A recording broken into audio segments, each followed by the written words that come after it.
Hey fam, what's up, what's up, what's up? This is Robert Anton here, robertanton.com, coming to you with your no frills commentary from a singer. Yes sirree, we have the results show tonight for The Voice, and let me tell you, they have really stepped it up. It seemed just a little bit rushed. Carson Daly was pushing people off the stage left and right.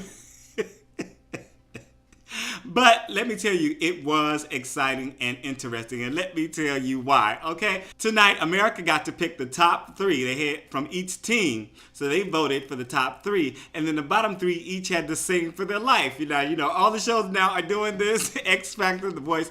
They're all singing for their life. The judges can save just one person. So it's 4 people going on to the quarterfinals. They started out by having gym class heroes perform. It said with Neon, Hitch, and Team Adam, they did Ass Back Home. But I was waiting for Team Adam to show up. And I don't know, if you blinked, you missed them. Because way at the end, they didn't even have them on the stage interacting with the artists with gym class heroes. They were like off to the sides. And even though they were singing with their microphones, their mics were obviously off because you could hear none of their voices from what I heard. Okay, so let me say, if you heard any of their voices, let me know. I like this song I wrote. But the performance was kind of lackluster, for me, and I was waiting for Team Adam on the stage. I said all that. Yeah, it just wasn't. So anyway, we went to the next segment. We had Team Blake going to a radio station with his people, and Blake told them about the first time he heard his song on the radio. They went to Country 105, and Blake announced an acoustic concert for his artists on April 5th. To the results. Team Blake, the top 3 voted on by the audience were in no particular order. Erin Willett, Jermaine Paul, and RaeLynn were all voted in by the audience. There was Twitter outrage over RaeLynn being voted in. And supposedly she mouthed a dirty word or whatever, young girl, whatever. So there was also that. So she was trending. Naia, Charlotte, and Jordis all had to sing for their lives. Next, TeamXtina took her team to the Tonight Show with Jay Leno, and they got to sing for the Jay Leno show. He gave them some advice, and they all performed, which was just wonderful. For the results, the top 3 voted in by the audience were Jessie Campbell, and he didn't seem to hear his name at first because he was like, announce the name, Jessie Campbell. He was like, he was like, I was like, okay. He was like off in Neverland somewhere. Then they announced Linsey Pavao and Mann. So Moses, Sera, and Ashley had to sing for their lives. First up, Naia Kete sang If I Were a Boy. I like that she went closer to her roots with this. She didn't really do reggae or anything, but they gave it a little lilt, a little bounce and all that. I think she should have picked a rougher song. Personally, like I said, singing on the street and all that, she has all this roughness, but she doesn't seem to have that really nice, silky smoothness to her voice, and it just didn't fit, I thought, with this song or even with the song last night very well. I wrote that she was boring on the low part for me. I just think she was.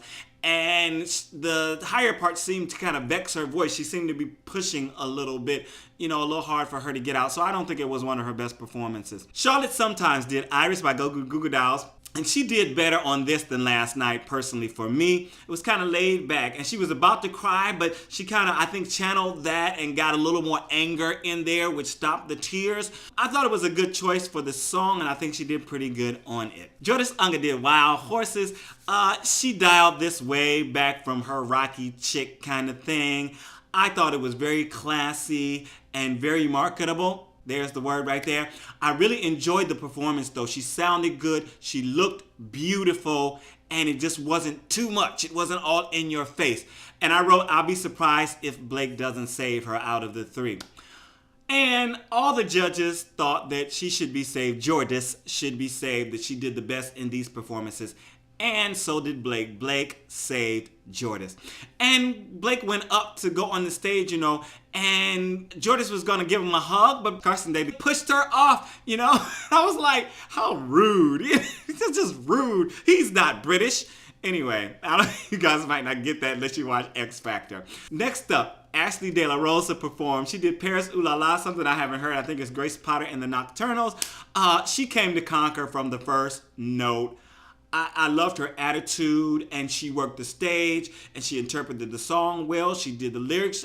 I just thought it was well done. And I was like, who is this little woman? She really brought it. She surprised me yesterday. She surprised me tonight. Just very well done. Sera Hill did Visions of Love, Mariah Carey. She started out a little rough, but she really got on top of the song when she got into the riffs and all this. She worked the stage. Again, she handled the notes and the runs well. I thought it was a solid TeamXtina-like performance. And I was like, I don't know how Moses is going to top these two girls.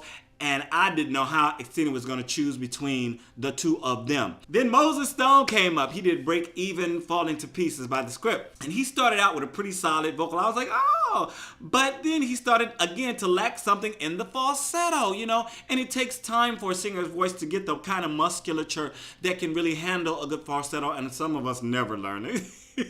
I'm just sorry. Some of us never get great at it. At some points, to me, it was nearly unlistenable. He might have some ability to sing, but it is going to take some training, some breath control, and some actual learning how to sing, you know, because he's a rapper. I think that he should have picked a song with him doing more rapping than singing, maybe doing a little bit of a chorus and singing. But he did what he did. He did okay, and Christina seemed to be happy with it. The judges were all kind of split on who they would choose. Christina chose Ashley, and I wasn't surprised. She's young, she's marketable, she looked really, really good, and she sounded very surprising to me. She like really jumped out of the box ahead of everything. I would have gone with either Sera or Ashley, and I wasn't sure. And unless I have to really make that decision, I just couldn't say. Next Monday, Team Adam and Team CeeLo will be singing, and this was just a really hard elimination. It's like when American Idol does top 24 down to top 12. You know, it was really difficult. I think for the most part, America got it right from the performances from last night. You can split hairs, but look at my commentary from yesterday, and you'll see some of the people that I was like, no, I'm not sure, were just not voted on also by America. All right, this is Robert Anton, robertanton.com. I will see some of you tomorrow night for my American Idol commentary. Peace. The rest I'll see next week for The Voice.